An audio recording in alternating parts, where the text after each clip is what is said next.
এই গিজারের প্রবলেম হচ্ছে জল গরম হচ্ছে না এবং জলে ইলেকট্রিক্যাল শক লাগছে।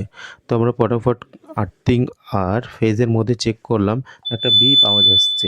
তাহলে আমরা বুঝতে পারছি যে এটার প্রবলেম হচ্ছে মেনলি কয়েল শর্টেড হয়েছে। তো এটাকে আমরা ফটাফট খুলে নিলাম। খোলার পর এর যে থার্মোস্ট্যাট আছে থার্মোস্ট্যাটটাকেও খুলে নিলাম। খুলে নিয়ে আমরা পুরো বেসটাকে খুলে নেব। বেসটাকে খুলে এর ভেতরে যে কয়েলটা আছে সেটা দেখতে পাচ্ছি যে কয়েলটা ফেটে গেছে। তো এই ফাটার কারণেই জলের সাথে ইলেকট্রিক্যাল শক লাগছে।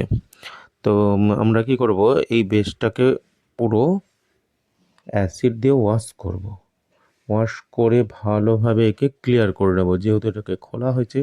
তো এই যে বেসে আমরা কি করব, অ্যাসিড দিয়ে এইভাবে ক্লিয়ার করে নেব, তাহলে জলের স্পিডটা আর একটু বেড়ে যাবে। তো অ্যাসিড দিয়ে পরিষ্কার করার পর দেখতে পাচ্ছি আগের মতন নতুন হয়ে গেছে।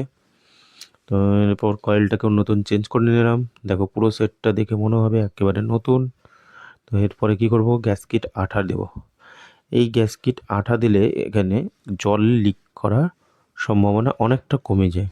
তো তোমরা ইউজ করবে এই গ্যাসকিট আঠাটা বিশেষ করে। তো এটা ফটাফট বেসটাকে বসিয়ে নাট বোল্ট টাইট করে নিলাম। এবার কি করব, এটাকে ওয়্যারিংটা করে নিই। ওয়্যারিংটা করে আরেকটা জিনিস দেখতে হবে যে বডি অর্থাৎ আর্থিং আর এই যে গিজারের আর্থ, এই দুটোর মধ্যে ভালোভাবে প্রপারলি যাতে আসে। তো সেট করে নিলাম।